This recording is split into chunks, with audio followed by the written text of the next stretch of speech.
Okay, good morning. It's Brad Hunter, collaborative lawyer mediator from Regina. My business is Settle Now Online with Charmaine Panko, collaborative lawyer mediator whose business is Common Sense Lawyer. How are you this morning, Charmaine? Excellent. Wonderful. So we've got we last week we did a Christmas seasonal message about family law and separating and what to do to make your Christmas better if you're in the situation that your family's going through the process or has separated. We talked a bit, and we're going to talk about New Year's resolutions for couples who have separated and maybe haven't got things settled down yet. So, Charmaine, any ideas about a New Year's resolution that maybe a couple should make? Hey, I think the first thing is why don't you resolve to resolve in 2024? Get that settlement happening. And, it doesn't matter, Brad, how long it's been. You might have just decided to separate like today, or you've maybe been trying to hash it out for a number of years. But why not make 2024 the year that you actually sort out and finalize your separation? That's a good point, Charmaine. It just requires a little bit of planning and cooperation between the two of you, between the couple. But generally, a mediation or collaborative law process, you talk about how many months it's going to take. And it takes, to get started, it usually takes a few weeks to get everyone on side. And then you get started, and depending on the complexity of the case, it can take a month to a few months to get the information, documents, and all that you need. And then you can talk about settlements. You're talking about getting it settled if you started today, pretty early this year.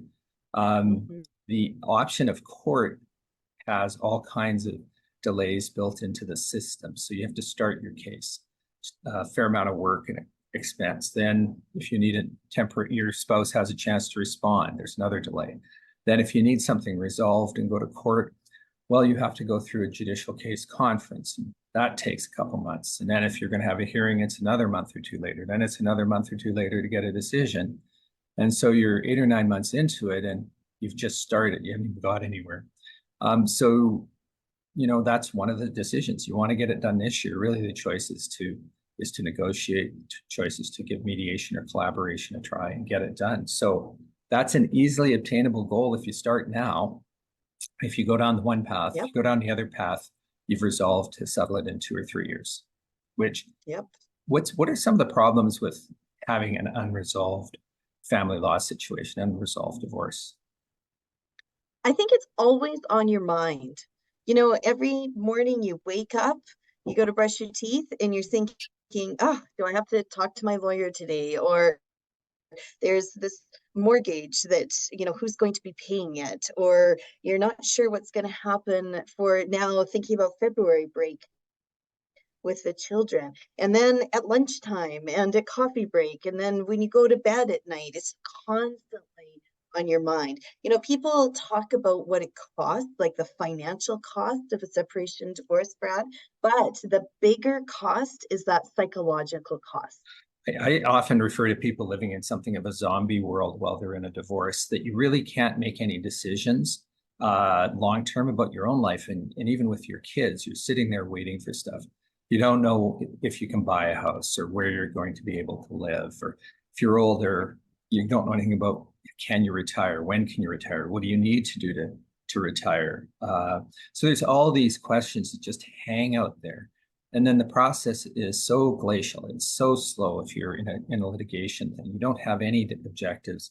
You ask your lawyer what's coming next. Well, in a few months, this is probably the next step, or we're going to have a pretrial conference in the fall if we work hard at it now.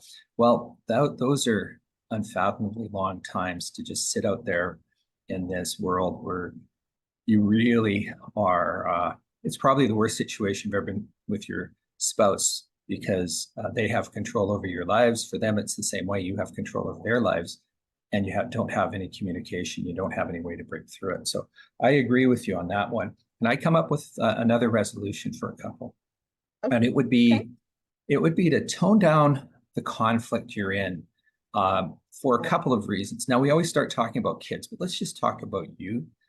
If you work on it right now, even if you're in a difficult divorce and you get support, and work on your attitudes, you can reduce the stress levels pretty dramatically. That has a number of knock-on effects. So it's easy to say, well, let's do it for the kids, but you can't do anything for the kids if you're stressed, if you're functioning at a low level. Then it's no matter how good a parent you are, you're not the best parent you can be because so much of your life is focused on other things. So tone down your own. You can do that on your own. It also helps. It may affect the way you treat your spouse. And if they start reducing their conflict levels, it's a virtuous circle where you hope that the conflict starts to drop, your kids benefit from it immensely, and then you end up in a position that maybe you can start talking. So any comments? What do you think about that, Charmaine? Well, one of the things that I always say to people is you want to think about what's within your control and what's not. And one of the reasons you've probably been engaging in the separation process is because you and your spouse no longer get along in the way that you used to. And so there's inherent in a separation some conflict. But if you're focusing on what the other person is doing or not doing, then you're giving them all the power. So there's sometimes people will come to us, Brad, and will say, hey, you don't understand though. I can't reduce the conflict because I'm in a high conflict separation, or I was married to a narcissist, or whatever the problems might be. However, think about what tools you can put in your own toolbox to engage in the process while minimizing the conflict. It has to start with you. And the best place you can learn some of those helpful tools is by working with a counselor or a separation coach, because those do not come intuitively. And when we are highly emotional and that amygdala part of our brain is activated, it makes it difficult to remember what's within our control compared to what's not. So I think that along with that New Year's resolution to reduce the conflict, make sure that you're getting help from somebody to be able to get those tools sharpened. And what happens, I think, psychologically is you think your future is dependent upon the outcome of the divorce. And in many ways it is at a material level. At your own mental health level, it's actually in your control. So your spouse is the one is not causing your problems. They're causing lots of stress in your life, perhaps. It's how you react is the question. And so this is a unilateral thing. You don't necessarily need to have your ex cooperating with you or working with you. You can unilaterally make your life better. And the knock-on effect is you make your kids' lives unilaterally better. They will like being at your house even more. And the likely effect as well is you'll start to view things differently about your ex. There's this assumption when you're in conflict with someone that everything they do has a motive. Everything that somebody tells you has a plan behind it. And one of my discussions with people is, well, maybe it isn't. Maybe it's just a spontaneous decision. So although it may be random and hurtful what they're doing, it's not a part of a deep plan. Most people don't function in that way.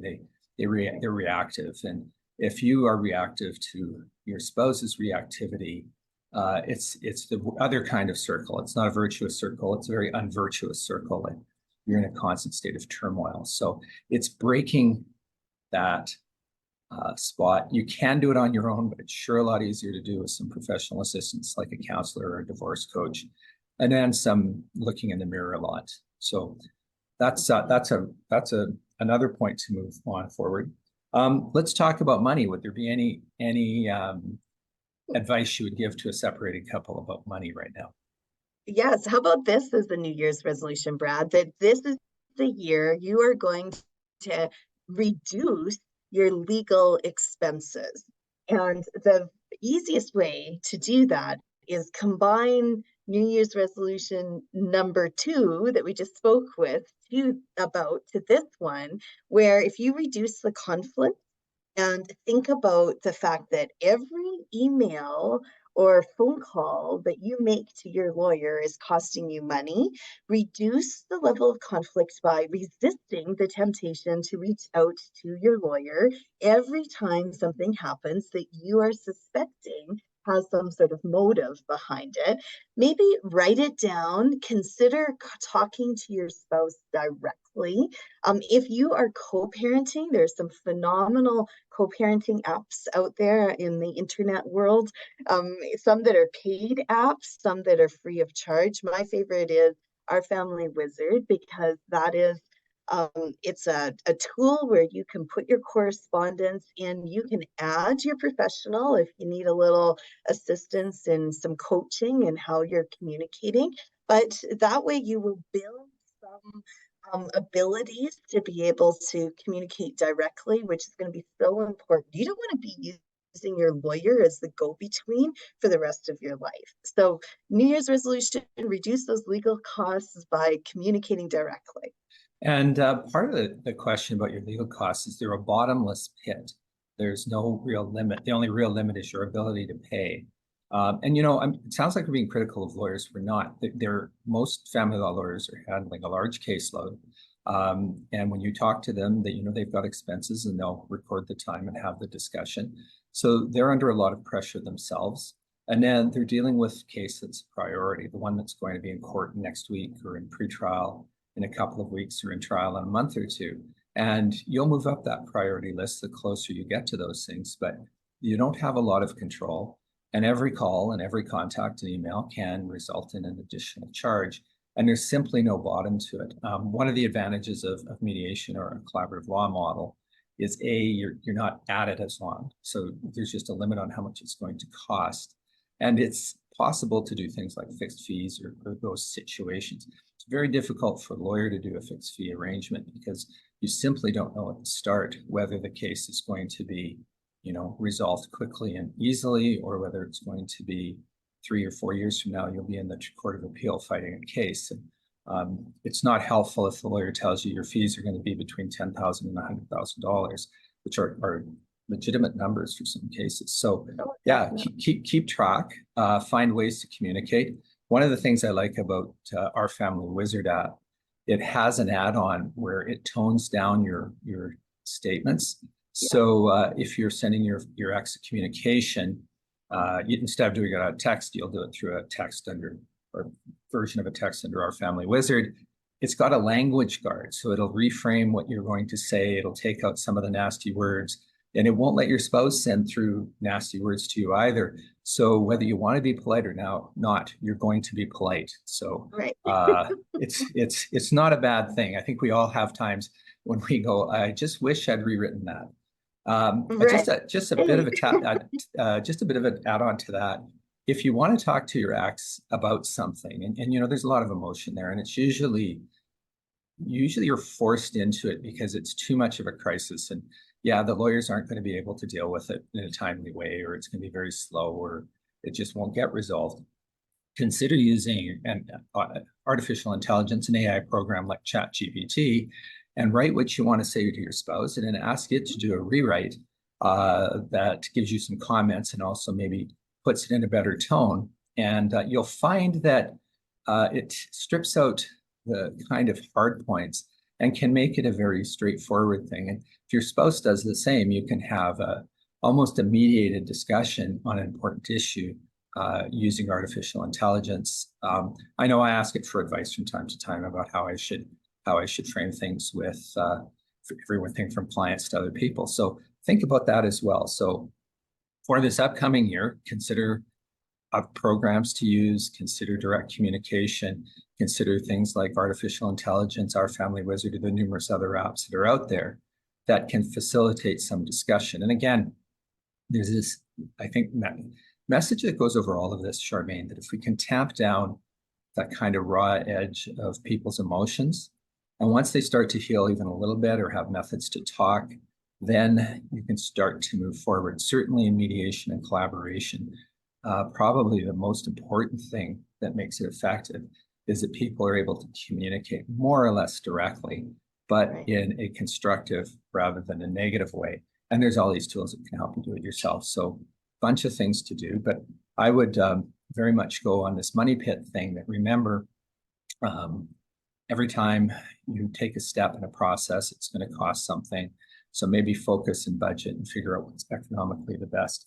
I'm going to throw in another resolution. So you're going through all this, Okay. but it's focus on the future. Let's Okay. talk about that. So if you've gone through a divorce or you're going through a divorce or separation, it seems like all you're doing is talking about the past. If you file court affidavits or you're going to testify in court or you're talking to your lawyer, you're telling the bad stories about your ex, and there tends to be a focus on the negative, which sometimes is helpful in court. The judges are actually more concerned about the future themselves. But nonetheless, there's this constant going back to the past. It's to turn to a future focus. And if you turn to a future focus and make that part of your resolution for the year, you could end up in a situation where you start planning on how you're going to separate, or planning on how you're going to negotiate your settlement, or putting forward things like that. So you can do some positive planning. And it also is the way you should lead your life. So it starts switching you from being in that marriage, in that relationship, to being in your new life. It doesn't change your role as a parent, but it does change your role in a bunch of other ways. So what would you view as being an objective for people along those lines? Well, I think it would be very cool to imagine yourself, to tap into your Christmas future this time next year. So December 28th, 2024, you're sitting with your hot cup of cocoa or tea or your beverage of choice, and you're reflecting on 2024. What qualities do you want to have seen demonstrated in your separation throughout this year? I mean, do you really want to be sitting there like Scrooge and looking back on the year and thinking, man, I spent too much money fighting. I was angry and stressed out all the time. The children got the worst of me. Instead, wouldn't it be better to be able to visualize this time next year where you're looking back? Not only have you settled your separation, but you've done so with integrity, done so with common sense, you've done so with kindness, and with keeping your children as the central focus. And it's give yourself the best Christmas present you can next year, which is not thinking about any of this. You give your children a Christmas present by having a relatively normal Christmas. They may have two different places to do it. A lot of couples actually will spend, they'll get together for a couple of hours over the Christmas season with the kids, and it's very natural for them. But yeah, it's giving yourself the best Christmas present. And I often ask people well, where do you want to be in a week? Where do you want to be in a month? Where do you want to be in a year? And Yeah, if you focus on those things, you can make much better decisions. But yeah, it's where are you going to be? How are you going to celebrate Christmas next year? And yeah. if it's successful, and then what do you need to do Mhm. to get there? And people often, most couples that separate have the same friends. The husband or one of the partners will have one set of friends, and the other partner will have the other set of friends, but there's huge overlap between the two of them. And a lot of people make their friends choose one team or the other. And I think we've all experienced that. You want to be in a situation where next Christmas, you'll be going and meeting with people you've always been part of your lives. Doesn't mean your spouse is at the same events, and maybe they are your ex-spouse, but They you can you be. you want to keep all your friends. I mean, losing friendships is a big thing for many divorcing couples, that uh, Yes. they're kind of, I think a lot of people don't know that they get caught into this, that they're expected to find there's a winner, or there's a wronged party when a couple separate, and there's an innocent person in that couple. And it's often, that's not helpful. Don't go and judge your Right. friends who are splitting up. Yeah. Give them the benefit of the doubt. There's a longer, deeper story there always. All And whether it's someone had an affair, well, maybe that's the cause of the separation, but maybe there's a lot going on before that. So I would just invite anybody who's going through through this time set the parameters for next year. How do you Yep. have a natural Christmas? How do your kids feel really good? Um, how do your kids feel really good about next year? How does it feel seamless to them? How do your friends go? Well, I'm so glad to see that Lynn is fine, and Pat is fine, and Yeah. They don't talk badly about each other, and it doesn't put any pressure on them. So give everybody a gift. Get this done Yeah. and move your life forward and do some planning for the future. So, Charmaine, I guess we've come down to there's a recurring theme here, which is look after yourself first, Mhm. make some plans for this year to get things done. I think it's to be future focused. Any recurring themes that we've had about these getting over your separation? I think that one of the big themes is that it is about the choices you make. So, no matter how hurt you've been or how much you could look at your separation and blame the other person for being at fault, the truth is the future is about yourself. And so, making choices now for yourself and how you're going to interact with your separation process, it is on you. So 2024 can be the year for you to just step into that space of making the best decisions that will impact you and your children. And as you say, Brad, even your social circle, the best way possible. Take ownership of your role in that. I think, yeah, it's your life. You make Yep. all the choices about your life. Your ex may, your ex has a say in a bunch of things about kids and everything else. It's still your life, and if you let them control you, they will, and if you don't let them control you, they won't. So, but I think it's an opportunity now to say, let's get things done, let's move on, and make a plan for your separation. If you're thinking about it and decide this is the year to do it, make a plan for it. It's about how do you move from the uncertainty of your current situation into your new life in a way that's respectful to your spouse and is beneficial to everyone involved. And if you do that, and you talk to people, you do some research about ways to do it, but it's quite attainable. And I hope you can do it. So I'm Brad Hunter, collaborative lawyer, mediator from Regina. My business is Settle Now Online, and I've been speaking with Charmaine Panko. I'm a collaborative lawyer and mediator out of Saskatoon. You can find me online, commonsenselawyer.com. We're Panko Collaborative Law and Mediation. And together, Brad and I are here to answer questions that you might have, because remember, every situation is unique on its own facts. It's important to always get independent legal advice. Thank you for joining us, and have a very happy new year. And we will be continuing some of these live streams over 2024. That's one of our resolutions. Nice talking to you, Charmaine.